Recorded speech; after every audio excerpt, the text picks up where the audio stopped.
This podcast is part of the Sports Social Podcast Network.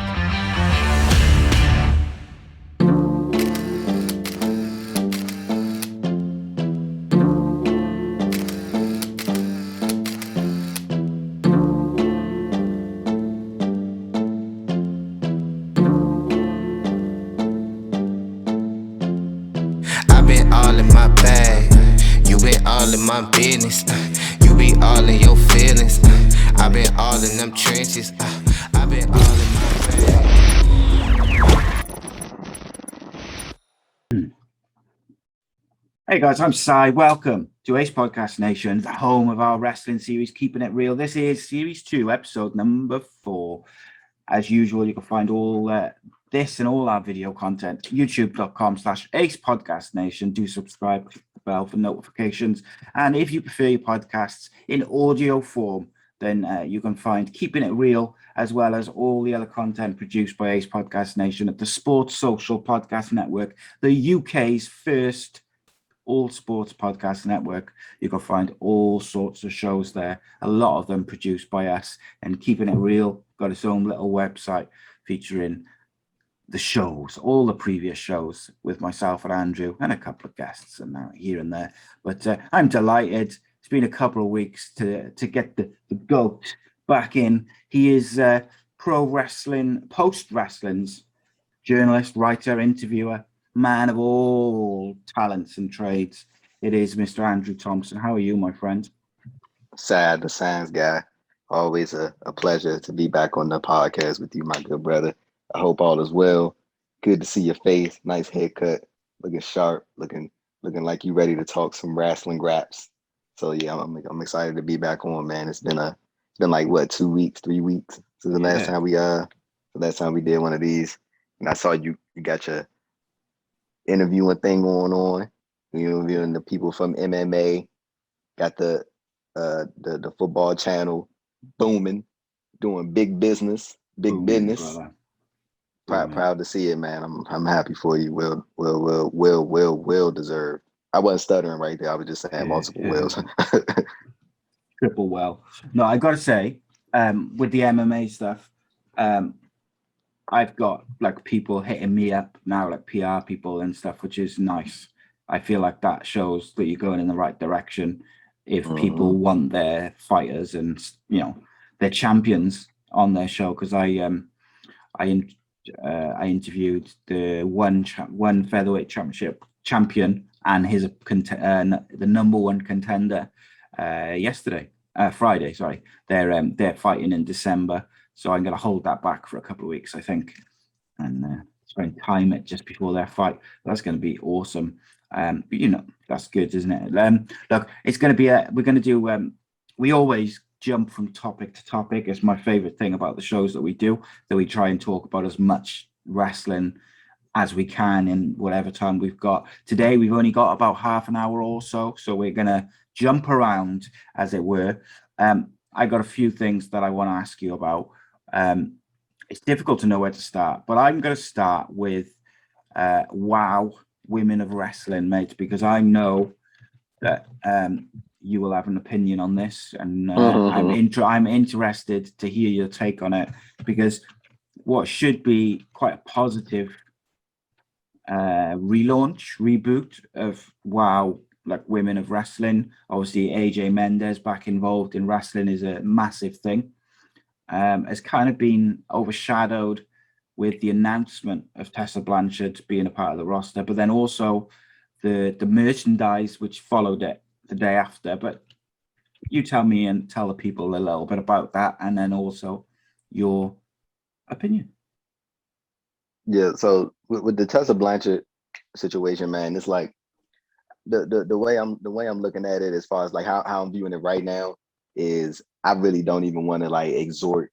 Am I saying, is that the right word? Exhort, whatever. I don't even want to put no energy into it, because I remember I did like 3 or 4 podcasts last year with Nate Milton over at Post Wrestling, and me and him, we covered this extensively. Like when the whole situation involving Tessa Blanchard first came about, we dove into it, did like 3 or 4 different podcasts about it.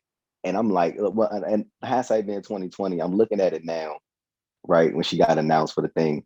And I was about to, like, when I first saw it, I was about to go in and, you know, get my tweet off and, you know, call her out and all that stuff. But then I was like, bro, if her own colleagues, her own former colleagues couldn't get her up out of here, they put her ass on blast. I'm talking about called her out, aired her out, did what was right, and she's still around. She said some racist stuff. She called La Rosa they said she called La Rosa Negra the N-word, and that was confirmed by several different people. While clearly, there's no way that they didn't see the backlash that was coming towards them from bringing Tessa Blanchard in. They clearly do not care, because if they did, they wouldn't have released that merchandise the next day with the hip hop music, which is like just weird as hell, especially considering Tessa Blanchard is the promotional material that they're using for her shirt.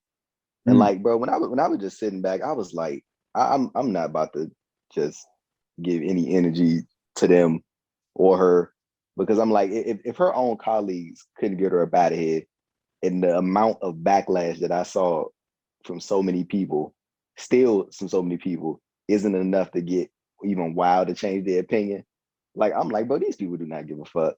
Like, no. they don't at all. Like, and it's just a culture. And another thing that I really think needs to change in professional wrestling, and this is said even dating back to Speaking Out last year. And don't want to compare the two, because those are still both are two horrible things. I just don't want to compare two bad things like that. But in a sense of like, you even saying, I'm pretty sure you probably saw the story, or probably saw an article here and there last month when Travis Banks came back to wrestling in Mexico last month. You know what I'm saying? Like, people like sneaking their way back out, like Marty Scurll wrestled, I think, in Puerto Rico. You know what I'm saying? Like just people doing shit and then sneaking back in, and just I'm not gonna say people allowing it, because I can sort of see from a standpoint as far as even Travis Banks goes. But I don't think Bandito said that he wasn't aware of what he did, and he you know, he's openly apologized for it. But going back to Tessa Blanchard, man, like, it's like people do this shit, and it's very disheartening even when I see like certain wrestlers like back her, or like still you could tell they're still friendly with her, and I'm like, it's like, y'all can't keep giving these people these passes like that. You can't think that shit is okay. It's not, and it never will be okay. And I think that's some shit that has been so prevalent in professional wrestling. And I'm speaking about racism marks racism. Like, it's been said so many times over and over again that shit needs to go. That has no place in wrestling. Yet you have a person in wrestling who is being positioned, not even being positioned, is positioned as the face of a relaunch of a women's wrestling promotion. And I'm pretty sure, like I said before, that these people see the backlash that's coming their way. And again, they don't give a fuck. Like, she literally, from what La Rosa Negra said, and from what several other people have said, spit at this woman or spit on her, called her N-word. And on top of that, it's just from what her old former fellow colleagues have said, she's just an asshole. You know what I'm saying? And still has somehow found a place in pro wrestling.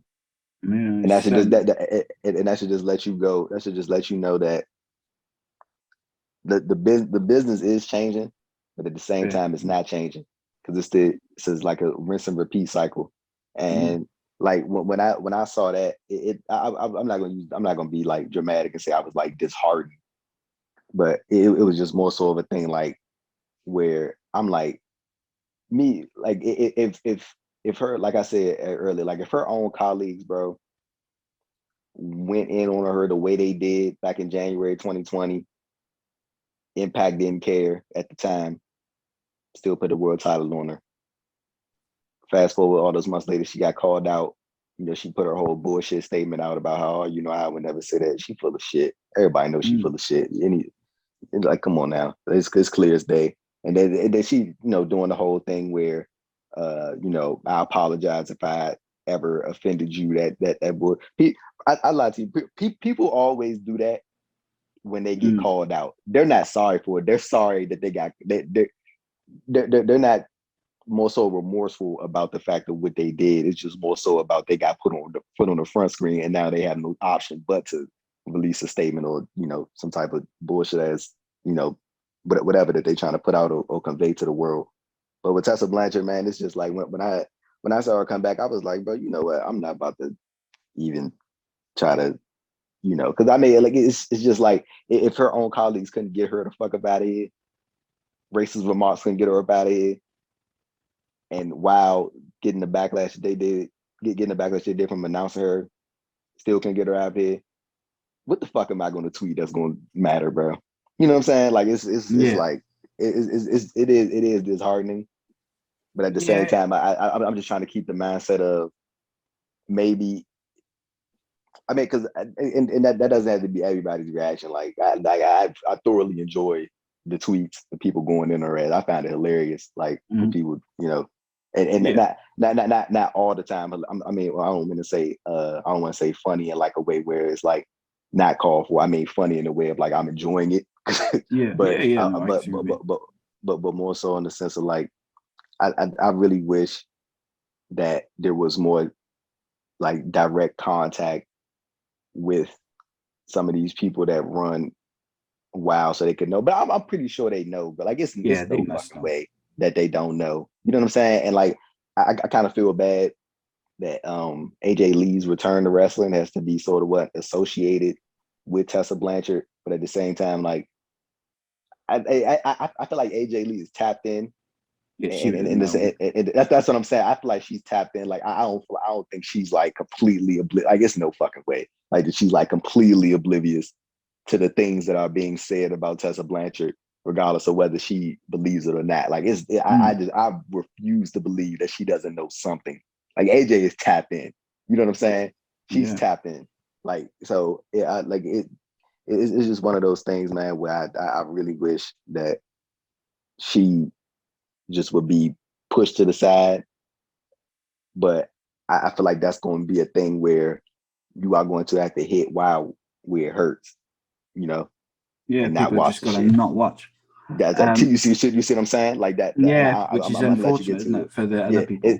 It really is. But I feel like if you really want to get her up out of here, you're going to have to hit them where it hurt. And it's unfortunate that the talents who are a part of that show might have to suffer by way of her. But if you really want to get Tessa Blanchard out of here, make them start affecting what they're gonna do as far as their TV show goes. And there'll be a short list of options that they'll have to make, a short list of options that they'll have coming out of that. And one of those is possibly be to get her up out of here, because as long as they're here, as long as she's here, the show is affected. And most of these companies and organizations, not all but most, money is the sole focus, and to generate that type of income. So I was just at a mindset of like, if we really want to get out of here, then just ignore the fucking show, ignore the shit. And I don't want to say that because it's rough, man, because there are so many talented women out here in professional wrestling, man, that deserve that spotlight and that deserve to be showcased on the forefront.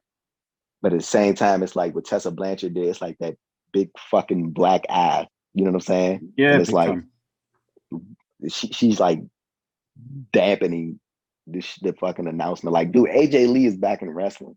You know what I'm saying? Like there is a legit chance that she might come back. And I really think by summer 2022, she will have wrestled somewhere. I don't know where, but it's no way she's not gonna get that bug back at some point. But if not, she already has it.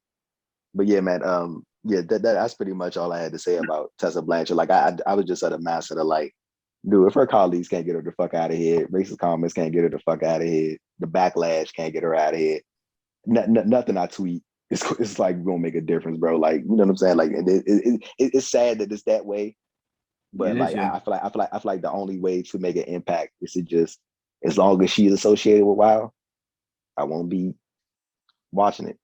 I ain't gonna say and hate tweet the shit out of respect for the other fellow performers, but as long as she associated, they're not getting my support. Yeah, I agree, but I think it's a big backward step for the business as an overall thing, first and foremost. But second of all, I kind of watched on social media people's reaction, and the majority of the reaction is kind of like what you'd expect, kind of quite aggressively against. I saw a few people, some of who I respect a great deal, saying that if she had tried to, she had issued a proper apology and she reached out to the people involved and she tried to make amends and then come back 2 years later, then maybe people would be more open to giving her a chance to see if she regrets these things, if she's changed the way she treats people, etc., etc. But the problem is she never owned that shit. She kind of, first of all, she doubled down on, I didn't say it. Then she kind of issued a half-assed apology, which was one of those, if I offended you, or if you're offended by what I did, then I'm sorry. Not in any way an apology for what she actually did.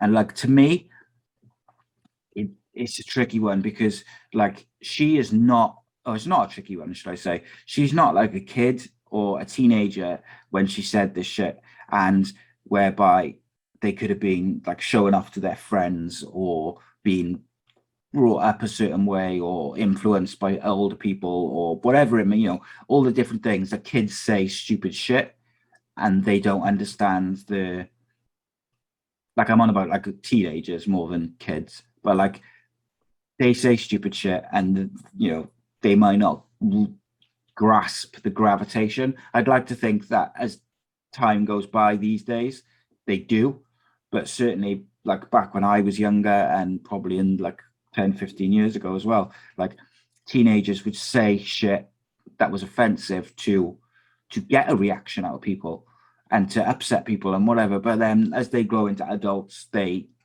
also look back and cringe and would never dream of treating people or saying stuff that they said when they were 15, 16. She wasn't like a kid. She wasn't a teenager. She was a grown-ass woman who did those things. She spat at another human being while racially abusing them. Fuck her. And like the fact that then she didn't apologize and she didn't own it, for me, and it's only it's a subjective thing in terms of how you individually feel about it. Like, to me, I won't watch Women of Wrestling because of it. But also, if she had made amends to the people involved and apologized, etc., that wouldn't have been enough for me either, because I feel like what she did was so vile that there's kind of no coming back from that. Just like,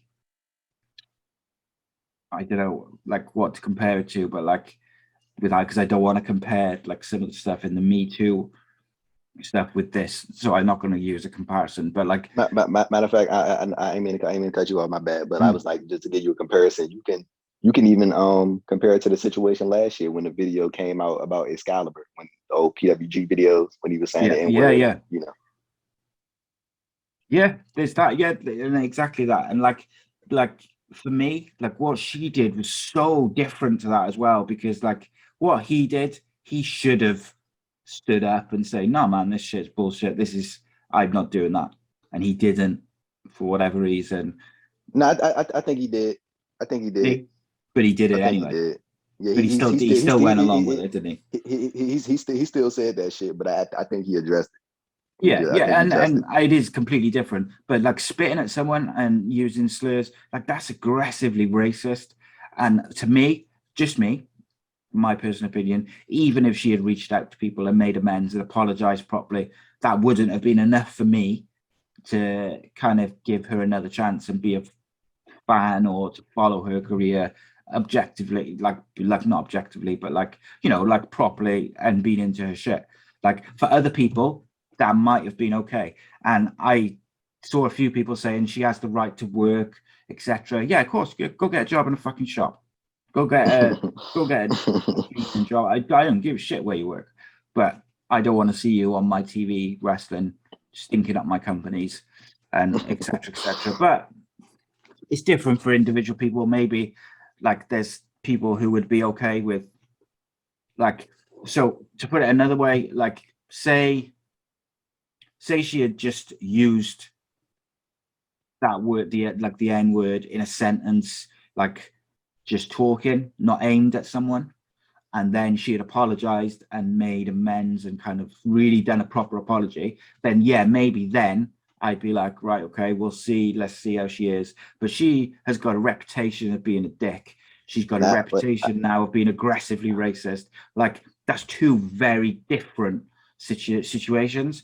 But like, even then, for me, I'm like, if you're using that word, there's a reason you're using that word. It's in your vocabulary. Exactly. And I just want to reason preface I don't say that word. It's because it doesn't come up in my day-to-day conversation behind doors. I just want to preface that with, if you white, you should not be saying that shit at all. Like, of course. And the most common response that I see from some white people is like, well, if you can say it, why can't I say it? Motherfuckers, you can't. It's that simple. This is not some rocket science or like some violation of your rights or some debate. You just can't. And just leave it at that. And like you said, there are some words that people use that are in their regular vocabulary. And I think sorry, mate, just to interrupt you quickly, and just to put a context on what I was saying there about like in the way she said it, what I was trying to say is that like if she was kind of talking to friends and of all colors and race, and she used, I don't know, I can't think of a reason to use it, but like what I mean is if she had used it in, I don't know, like just in a conversation or something, and it's different, like, I don't know, like for her, like maybe there could have been coming back from it. And the reason why I really like, I'm kind of adamantly against her coming back into wrestling is because it was so aggressively at a person, like, and she spat at them. Like, that's not just, I don't know, it's hard to explain. And I find it difficult to explain because I don't use that word. I don't use it on podcasts and I don't use it behind closed doors. And when I'm doing a podcast, I don't have to be careful to not say that word or similar words. Do you know why? Because I don't use them in my fucking day-to-day life. So I never slip up as some of these people, of various football, wrestling, whatever it may be, who've slipped up by saying it. And it's like, if you're slipping up by saying it, or you're directing it at someone like she did, that's because you use that shit when you're away from the cameras and you say that shit in your day-to-day life, in my opinion. And that's why, for me, there's no coming back for her, just from my personal point of view. Is there anything, like, could she have made amends and apologized properly and done anything where you'd have been okay with her coming back into wrestling and you'd have kind of watched her shit and see if she had changed? Or do you feel just to touch on your other point? I think this is another thing of also people showing their true personalities when they're upset or when they're frustrated. Because normally, in not all cases, but normally when somebody, if you're in an argument with somebody or they're frustrated, 9 times out of 10 they're probably telling you what they really think about you. Or some form of something will come out, won't it? Yeah, something will come out. So that's my response to, in regards to Tessa Blanchard. And then me personally, I don't think there's anything that she could have done that would have made me like be a fan of her in-ring performances again. Like even with Chris Jericho, like I'm like completely on the outs with anything that he does, and it's just like I can't. It's very difficult for me to get into what he's doing, like, and especially like not even especially just coming from the stuff that happened last year when he outright support for Trump and donating the $38,000 to his campaign, and he was doing this All Lives Matter thing and all that bullshit, and it was very difficult for me at that time to get into Chris Jericho's work, and it's still difficult for me to get into his work. Like I can't. enjoy anything that he does because I know who he is as an individual. And Mhm. it's the exact same thing with Jake Hager, like literally the exact same thing. Now, granted, they haven't been called out for saying such words or using the N word, but at the same time, in the same vein, when it comes to my specific reason as to why I'm not enjoying any of their work, the overall feeling is still the same. Like it's difficult for me to enjoy what they do. Like I just can't. Yeah. I really can't. Like it's like I watch it and then it's like I'm not really interested, and I just get on my phone or something like when they're on TV. And I don't think there's anything that Tessa Blanchard could have done for me personally, as far as like not addressing me personally, but just the new statement that she could have put out that would maybe be like maybe she not a bad person. Nah, it's like once I found out the stuff about La Rosa Negra and like that was just like a complete like Yeah. turn off set all set for me. And like but at the same time I can't sit here and speak for every black person in the world. That's fucking impossible. I can't sit here and say, oh well, this is how everybody would have felt if she would have apologized. That Yeah. would just be like disingenuous of me to even assume that every black person would feel the same.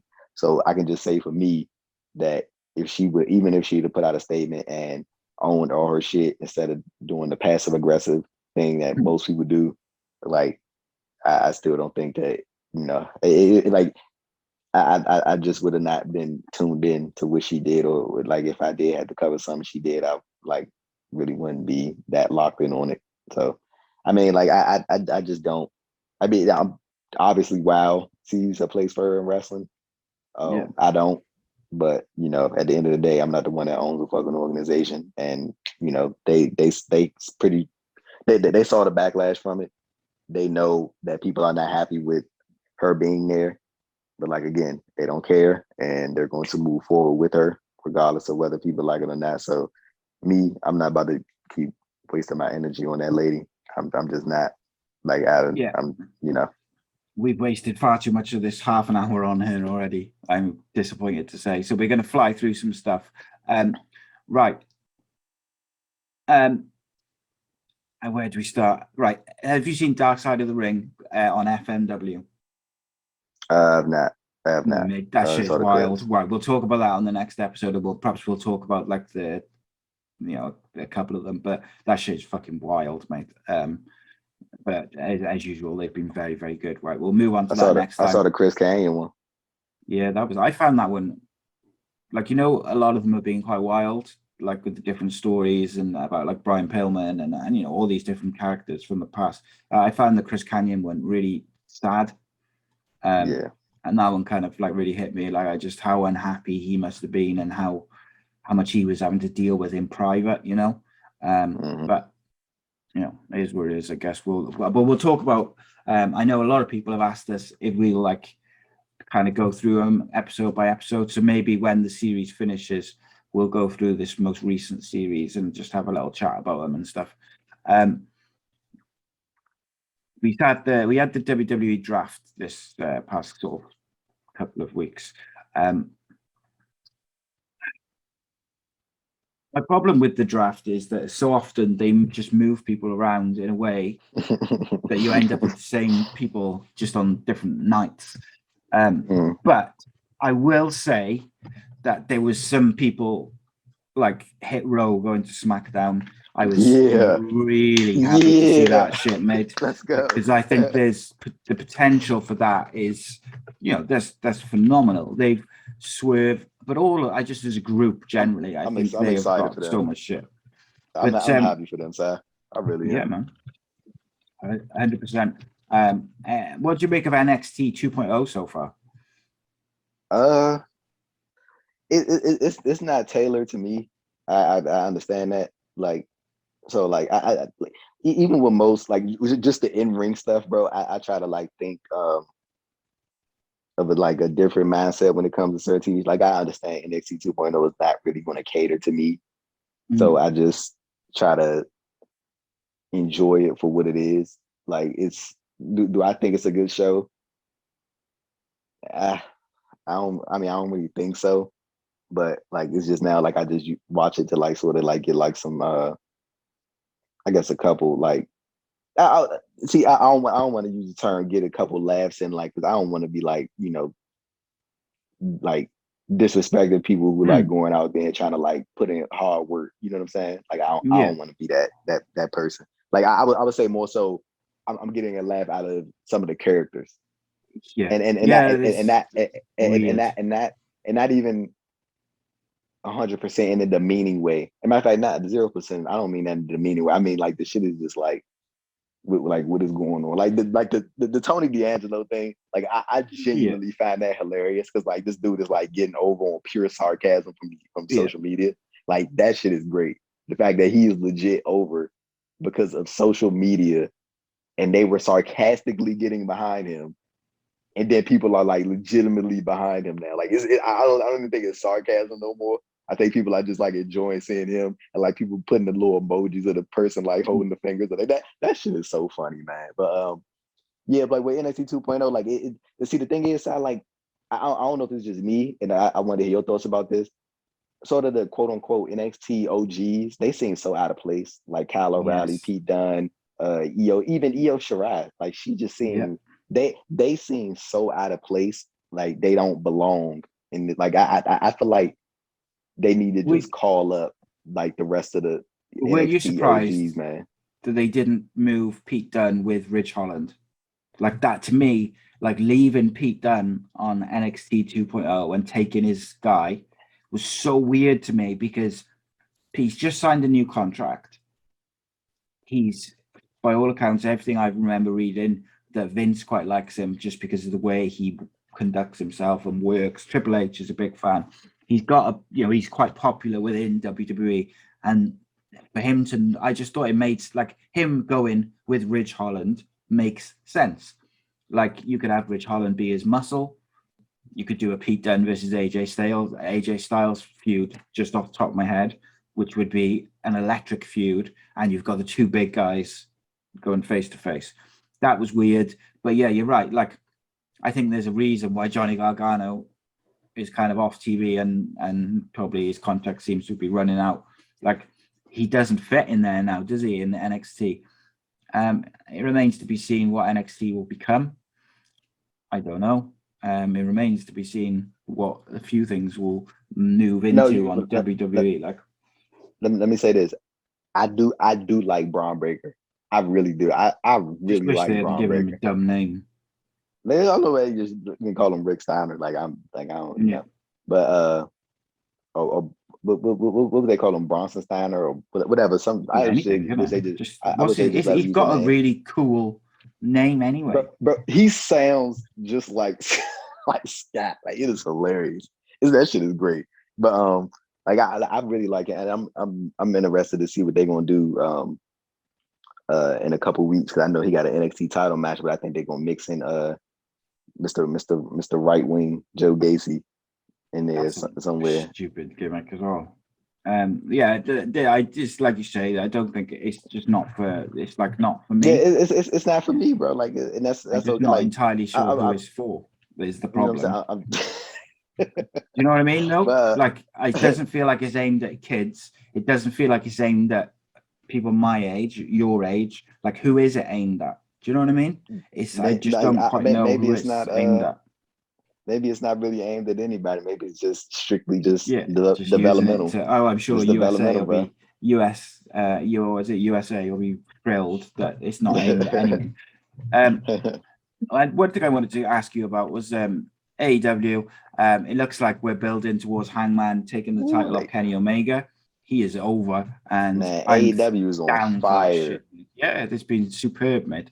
I think SmackDown's been really good as well, to be fair. And that's why I'm really looking forward to when that draft kicks in, because I think SmackDown, I saw a lot of people saying, "Oh, SmackDown again have been screwed in the draft," but I was like, I quite like what SmackDown have been left with, you know. So just quickly on SmackDown, I think SmackDown has been good for the last probably few months, and I think people have got in the habit of criticizing. I feel like they really messed up with the Queen's Crown tournament. That was a God, yeah. bad that was a bad start. Like I was like, how the hell are you gonna Two do a people. tournament and give the two matches in the tournament 5 minutes overall time? Like what type of like that just doesn't make sense. Like, if you want to do a tournament, the matches in the tournament should be at least 10 to 15 minutes, like a piece. Whether it's TV, pay-per-view, you can't have a tournament and then have 2-minute matches. It shit doesn't make sense. Like and then at that, like you I'm trying to figure out how Liv Morgan doesn't advance. Who else lost? Liv Morgan Tony and Storm.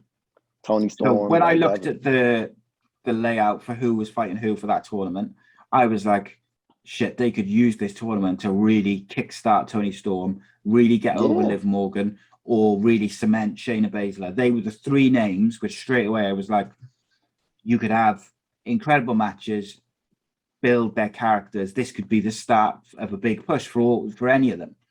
Mm-hmm. And then Tony Storm and Liv Morgan went out. And with all due respect to I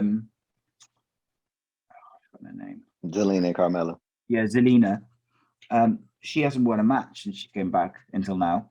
Like, they're not going to push her, and she's probably, like, when you're talking about main event ring work, she's not quite there. Whereas Tony Storm, Liv Morgan, Shayna Baszler probably are to be, if you pushed them into the main event and you gave them a sustained push against the Beckys, the Charlottes, the Sashas, like, they could put on 20-minute matches whilst having good feuds.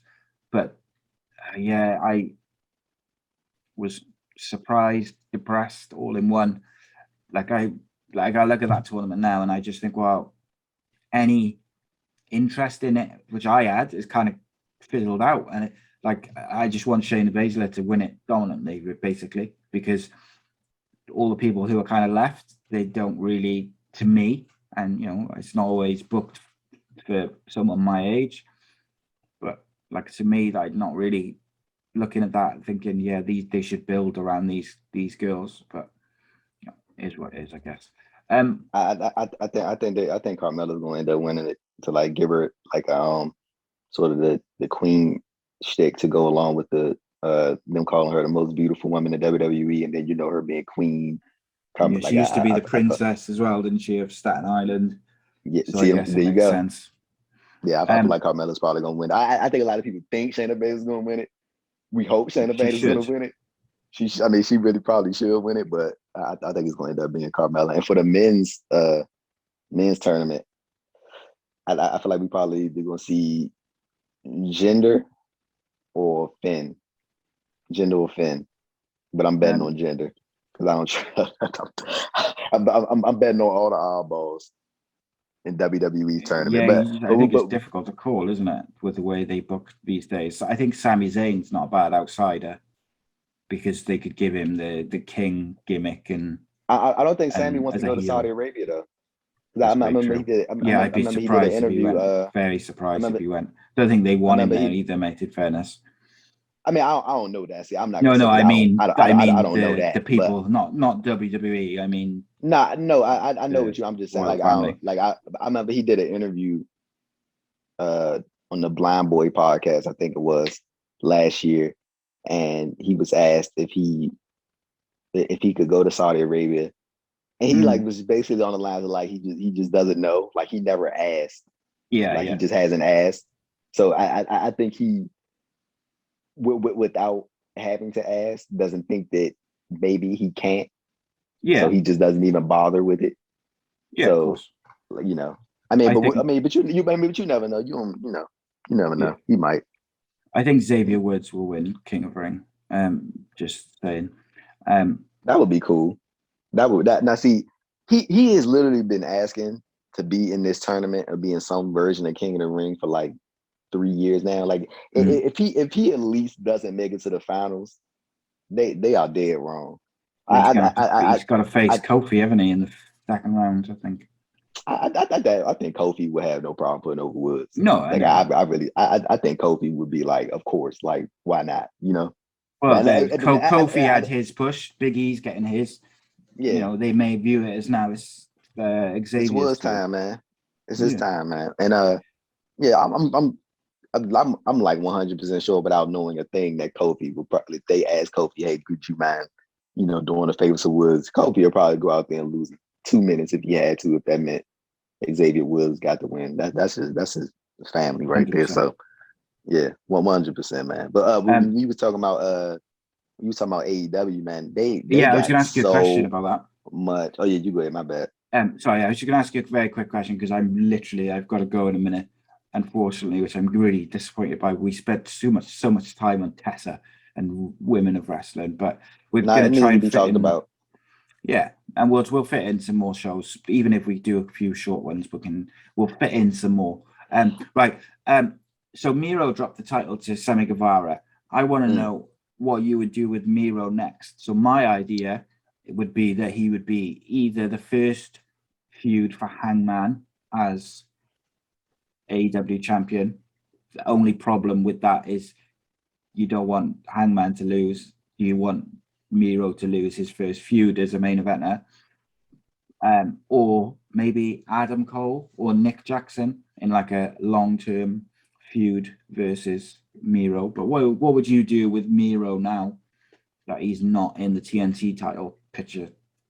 See, it's difficult, man, because I feel like Miro was like on like one of the best run of his career, period. Not AEW, just overall.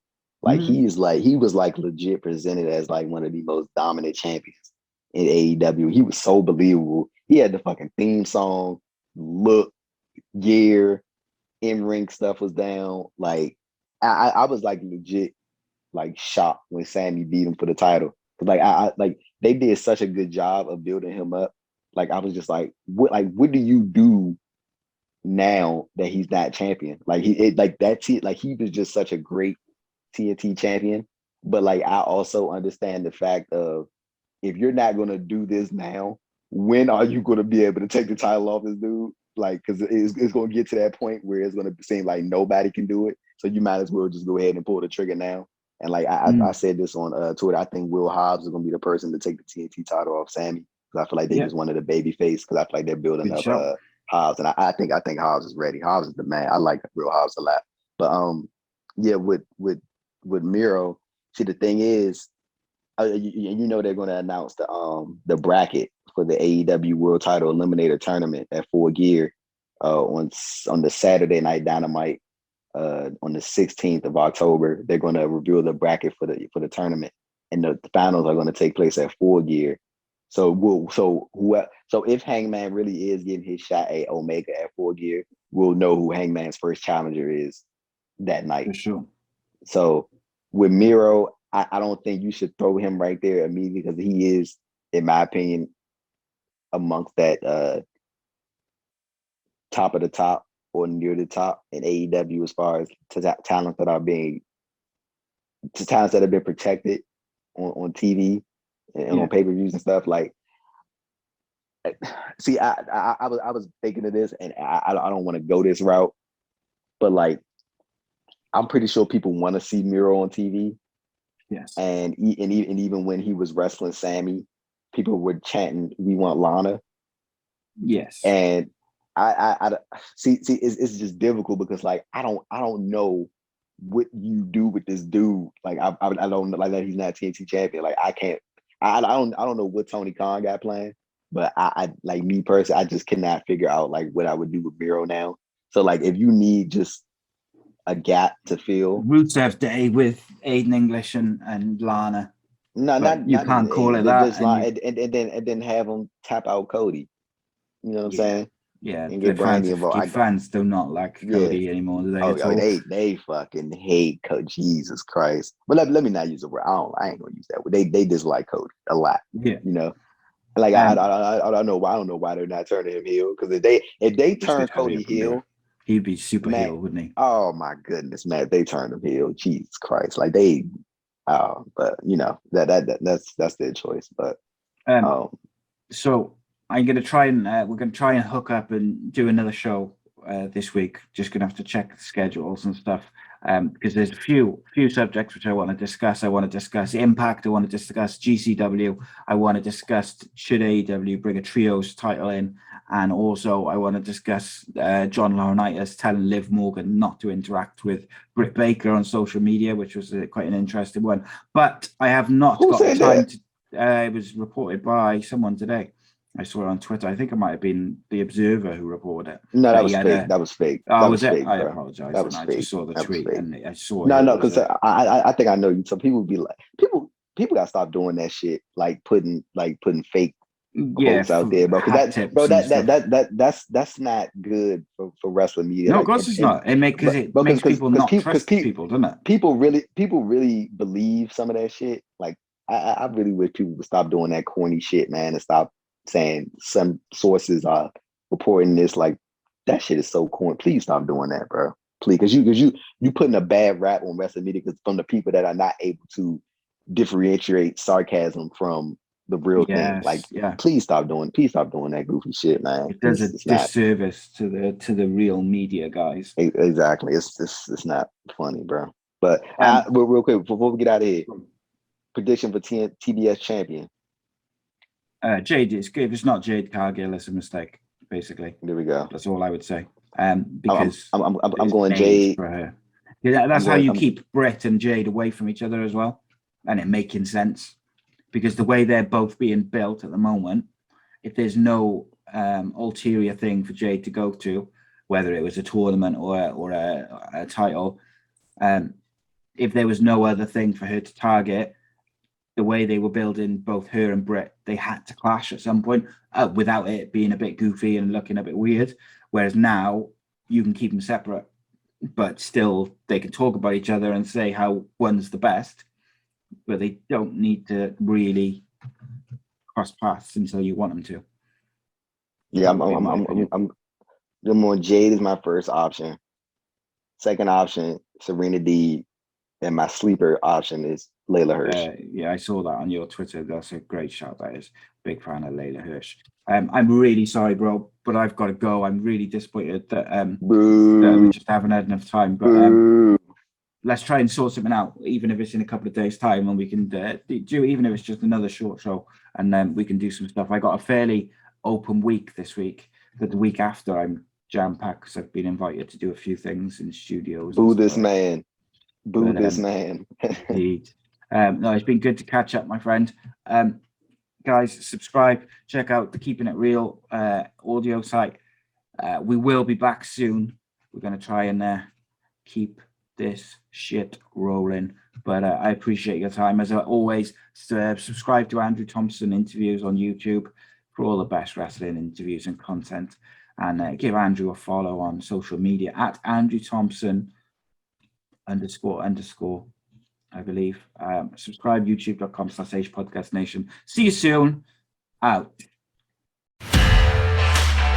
This podcast is part of the Sports Social Podcast Network.